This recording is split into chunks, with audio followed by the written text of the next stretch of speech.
ကောင်လေးတယောက်ကခွေးတစ်ကောင်ကိုတိရစ္ဆာန်ဆေးကန်းခေါ်သွားပြီးတားကြောဖြတ်ဖို့လုပ်နေပါတယ်သူ့ကောင်မလေးကဖုံးဆက်ပြီးလမ်းခွဲမယ်လို့ရစ်နေပေမဲ့သူကတော့လွယ်အိတ်ထဲကနေပတ်စံ3000ကိုထုတ်ပေးလိုက်ပြီးဆရာဝန်ကိုပြောလိုက်တဲ့စကားကအားလုံးကိုလှမ်းသွားစေပါတယ်ဆရာမေးစေးမတုံးပဲဒီအတိုင်းသာဖြတ်ပေးပါတဲ့ဘာလို့သူဒီလောက်ရက်ဆက်ရတာလဲဆိုတော့အဲ့ဒီခွေးရဲ့ကိုယ်ထဲမှာသူ့ကောင်မလေးရဲ့ရီစာဟောင်းဝိညာဉ်ဝင်ပူးနေလို့ပါပဲဇလန်းဆဆချင်းမှာတော့ကောင်မလေးကခီးထွက်เสียရရှိလို့သူ့ရဲ့အချစ်တော်ခွေးလေးကိုတေချာခီးဆိုင်ဖို့ကောင်လေးကိုမာနေပါတယ်ခွေးလေးကိုတခုခုဖြစ်အောင်လုပ်ရင်လမ်းခွဲမယ်လို့တောင်ချင်းချောက်သွားသေးတာပါတကားလဲပိတ်သွားရောခွေးလေးကကောင်လေးစီပြေးလာပြီးချွဲပြနေပါတယ်ဒီအချိန်မှာပဲကောင်လေးကသူ့အတိတ်ကိုပြန်ရောက်လာမှန်းသဘောပေါက်သွားပါတယ်အရင်ဘဝတုန်းကဆိုရင်သူ့ကောင်မလေးကဒီခွေးကိုအရန်ချစ်လွန်းလို့အတူတူအိတ်တဲ့အပြင်သူ့ကိုယ်တောင်တခြားအခန်းကိုနှင်ချခဲ့တာပါအဆိုးဆုံးကတော့အဲ့ဒီခွေးစီကနေခွေးယူပြန်ယောဂကူးဆက်ခံရပြီးသူတေခါနီးအချိန်မှာကောင်မလေးပြောခဲ့တဲ့စကားတစ်ခုကိုကြားလိုက်ရတာပါပဲဟူတော်သေးတာပေါ့နောက်ဆုံးတော့ငါတို့ထာဝရအတူတူနေရတော့မယ်တဲ့အဲ့ဒီတော့မှဒီခွေးကတခြားသူမဟုတ်ပဲကောင်မလေးရဲ့ရီစာဟောင်းဝိညာဉ်ဝင်နေမှန်းသူသိလိုက်ရတာပါကောင်မလေးကခီးမထွက်ခင်ခွေးလေးကိုဖက်ပြီးဒီရက်ပိုင်းခွေးစာမစားနဲ့နော်မင်းကြိုက်ဆုံးဝတ်သားနီးချက်ကိုသူချက်ကျွေးလိုက်မယ်လို့ပြောသွားပါတယ်ပြီးတော့ကောင်လေးကိုလည်းခွေးစာကျွေးရဲကျွေးကြည့်လမ်းခွဲမယ်ဆိုပြီးထက်ချင်းချောက်သွားပါသေးတယ်ကောင်လေးကလည်းပြုံးပြုံးလေးနဲ့စိတ်ချပါကိုယ်တိုင်ဝတ်သားနီးချက်ချက်ကျွေးပါမယ်လို့ကတိပေးလိုက်တော့မှကောင်မလေးကကျင်းနေပြီးထွက်သွားတော့တာပါကောင်မလေးလည်းထွက်သွားရောခွေးကချက်ချင်းကိုအချိုးပြောင်းသွားပါတယ်ကောင်လေးကိုတွားဖြက်ပြပြီးငါ့ကိုတေချာပြုစုဆန်းဆိုတဲ့ရုပ်ကြီးနဲ့စိုက်ကြည့်နေတာပါအရင်ဘဝကဆိုရင်ဒီခွေးကကောင်လေးရဲ့အခန်းထဲမှာတေးတွေပန်းခွေးစာမစားပဲကောင်လေးစားမဲ့ပကံတွေကဟာတွေကိုလူစားတာပါကောင်လေးကစူဖို့လုပ်တိုင်းလဲကောင်မလေးကဝင်အော်လို့တအိမ်လုံးမှာကောင်လေးကအဆင့်အနှိမ့်ဆုံးဖြစ်နေကြတာလေဒါတွေကိုပြန်တွေးမိပြီးကောင်လေးကမင်းသေးပန်းရတာကြိုက်တယ်မလားဒီတစ်ခေါက်တော့တေချာပန်းရစီမယ်ဆိုပြီးမဲပြုံးလေးပြုံးလိုက်ပါတယ်သူမီးဖို့ချောင်းထဲဝင်သွားတော့ခွေးကလည်းဒုက္ခပေးဖို့သူ့ခန်းထဲခိုးဝင်သွားပါတ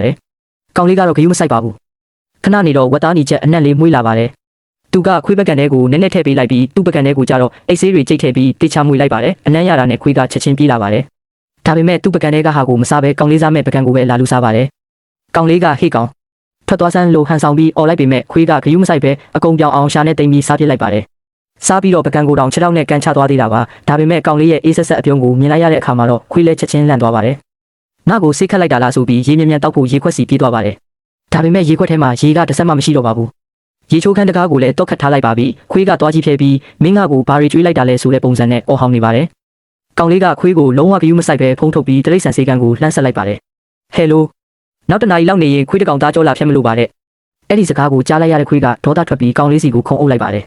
ဒါပေမဲ့အရင်ဘဝကလိုအကိုက်မခံရအောင်ကြိုးပြင်ဆင်ထားတဲ့ကောင်လေးကခွေးကိုခြေထောက်နဲ့အသားလေးကန်ထုတ်လိုက်ပါတယ်တစ်ချက်အကန်ခံလိုက်ရတော့မှခွေးလဲကြောက်သွားပြီးကျမ်းပြင်ပေါ်ဝက်ကတောင်းပန်တဲ့ပုံစံလုပ်ပြနေပါတယ်ကောင်လေးကတော့မင်းကငါခွေးဖြစ်နေပြီပဲတားကြောဖြစ်တာမင်းအတွက်ကောင်းလို့ပါကွာဆိုပြီးလှောင်ပြုံးလေးပြုံးနေပါတယ်ခွေးကထပ်ပြီးခုံအုပ်ဖို့လုပ်ပေမဲ့ဆေးရှိန်တက်လာလို့ရိုင်းနေဖြစ်ပြီးကျမ်းပြင်ပေါ်လဲကျသွားပါတော့တယ်အဲ့ဒီလိုနဲ့ခွေးကိုစေကန်းပို့ဖို့ကောက်ချီလိုက်တဲ့အချိန်မှာပဲအိမ်ရှိတကားပဲတန်ကြီးရုတ်တရက်မြည်လာပါတော့တယ်ရုတ်တရက်အိမ်ရှိကပဲတန်ကြောင်ကောင်လေးလဲလန့်သွားပါတယ်ငါကောင်မလေးပြန်လာတာများလားဆိုပြီးတွေးလိုက်မိပေမဲ့တကားဖွင့်လိုက်တော့စားဖို့သမားဖြစ်နေပါတယ်စားဖို့သမားကအကိုအတွက်ပါဆယ်ပါလို့ပြောတော့သူစဉ်းစားရခက်သွားပါတယ်သူဘာမှမထားဘူးလေပါဆယ်ထုတ်ကိုတေချာကြည့်လိုက်တော့ဆွဲကြိုးတကုံဖြစ်နေပါတယ်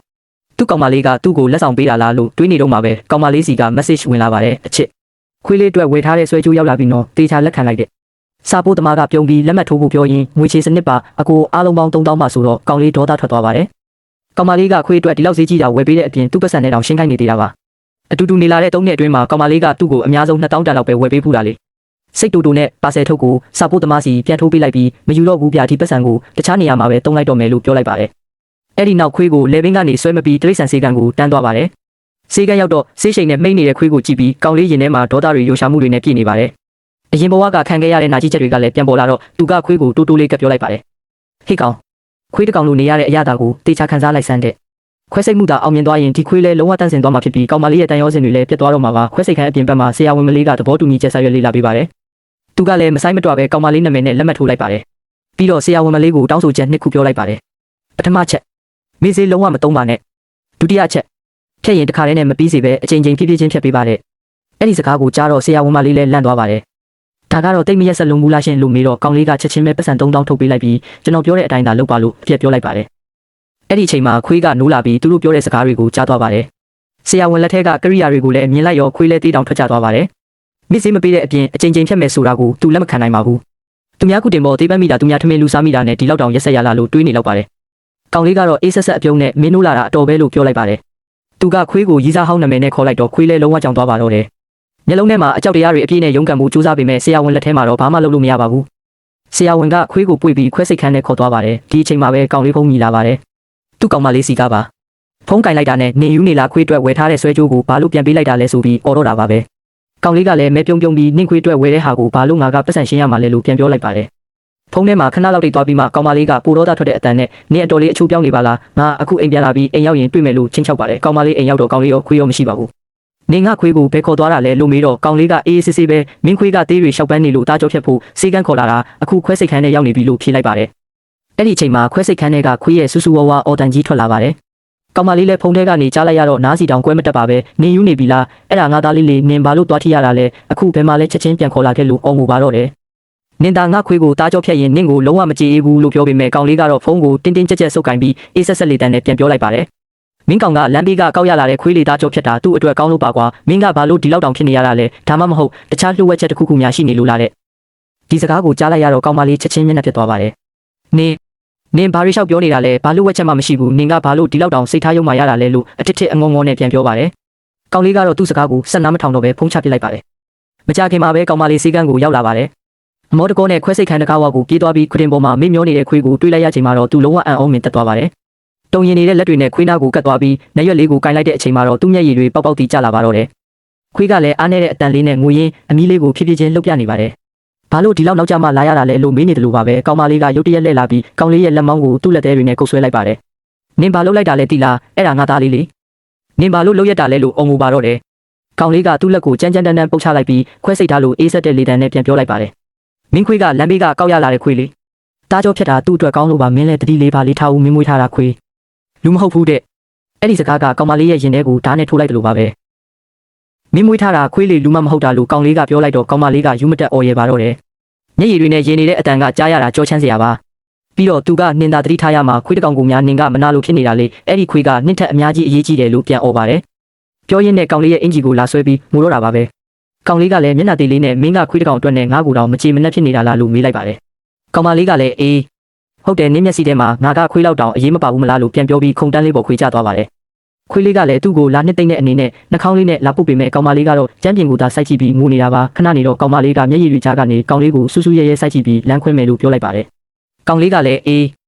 လမ်းခွဲမယ်မင်းကငါ့ကိုအလွယ်တကူဖြတ်ပြစ်နိုင်မယ်ထင်နေလားဆိုပြီးလှောင်ပြုံးလေးပြုံးလိုက်ပါတယ်ငါမနှက်ပြန်ဒီမျိုးကနေထွက်သွားတော့မယ်နောက်ဆိုလဲလာမဆက်သွယ်နဲ့နင့်ခွေးနဲ့သာအေးအေးဆေးဆေးနေလိုက်တော့လို့ပြောပြီးကောင်လေးလည်းလှည့်ထွက်သွားပါတော့တယ်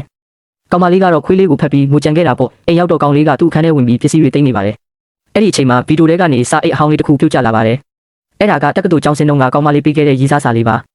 ါစာအိတ်ထဲမှာကောင်မလေးကြိုက်တဲ့ပိုင်းလန့်လေးတောင်ရနေပါသေးတယ်စာထဲမှာငါတို့တူတူနေရရင်ခွေးလေးတစ်ကောင်မွေးမယ်နော်လို့ရေးထားတာကိုဖတ်ပြီးကောင်လေးလည်းရင်ထဲနှင့်သွားပါတယ်အဲ့ဒီခွေးလေးနာမည်ကိုလည်းကြိုပေးထားတာကသူ့ခွေးနာမည်နဲ့အတူတူပဲဖြစ်နေပါတယ်အဲ့ဒီတော့မှသူရေးစားဟောင်းဝိညာဉ်ဝင်နေတဲ့ခွေးကိုကောင်မလေးကတမင်တက်တက်ရွေးမွေးခဲ့တာလားလို့ကောင်လေးတွေးမိသွားပါတယ်သူကစာအိတ်လေးကိုခွတင်ပေါ်တင်ထားခဲ့ပြီးအိမ်ပေါ်ကနေဆင်းလာခဲ့ပါတယ်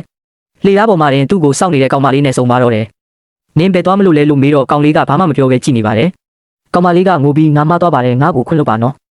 နင်းမကြိုက်တဲ့ခွေးကိုလည်းငါလမ်းဘေးခွေးကေဟာကိုပို့လိုက်ပါပြီလို့ပြောပါတယ်ပြီးတော့လက်ဆောင်ဝယ်ထားတဲ့ဆွဲကြိုးလေးကိုထုတ်ပေးပြီးငါတို့အစ်စ်ကနေပြန်စားကြရအောင်နော်လို့တောင်းပန်ပါတယ်ကောင်လေးကတော့မင်းတကယ်ပေးလိုက်တာလားဒါဆိုငါမှစီကန်းချက်တစ်ခုရှိတယ်အဲ့ဒီခွေးကိုပြန်သွားခေါ်ရအောင်လို့ပြောလိုက်ပါတယ်အဲ့ဒီစကားကိုကြားတော့ကောင်မလေးမျက်နှာပြတ်သွားပါတယ်အဲ့ဒါကကေဟာရောက်သွားပြီလေလို့အထစ်ထစ်အငုံငုံနဲ့ပြန်ဖြေပါတယ်ကောင်လေးကလည်းအေးလေးနင်ခုလေးတင်ပို့လိုက်တာဆိုတော့မနှက်ဖြန်ကနဲ့အတူတူသွားခေါ်ကြတာပေါ့လို့ပြောလိုက်ပါတယ်ကောင်မလေးကတကယ်တော့ခွေးလေးကဆိုပြီးစကားမဆက်နိုင်တော့ပဲငိုနေပြန်ပါတယ်ကောင်လေးကသူ့ကိုနယံစီတွန်းကပ်လိုက်ပြီးမင်းကိုယ်တိုင်တော့ပို့ခဲ့တာမဟုတ်ဘူးလားလို့စိုက်ကြည့်ရင်မေးလိုက်ပါတယ်ကောင်မလေးလည်းဘာပြန်ပြောရမှန်းမသိပဲမျက်လုံးတွေပြူးသွားပါတော့တယ်ခွေးလေးကပတ်ဝန်းကျင်အစ်စ်ကိုကျင့်သားမရသေးလို့ပါလို့စင်ကြေပေးပေမဲ့ကောင်လေးကတော့ဖုန်းထုတ်ပြီးခေဟာကိုသွားမဲ့မြေပုံကိုဖွင့်ပြလိုက်ပါတယ်ခေဟာကဒီကနေ30ကီလိုမီတာပဲဝေးတာအခုသွားရင်မိသေးတယ်လို့ပြောလိုက်တော့ကောင်မလေးလည်းလုံးဝစကားဆုံသွားပါတော့တယ်ကောင်လေးကတော့ကောင်မလေးရဲ့ပြာရခတ်နေတဲ့မျက်နှာကိုကြည့်ပြီးဖုန်းကိုပြန်သိမ်းလိုက်ပါတယ်မင်းတကယ်အမှန်တိုင်းပြောပြတော့မလားလို့ကောင်လေးကမေးလိုက်ပါတယ်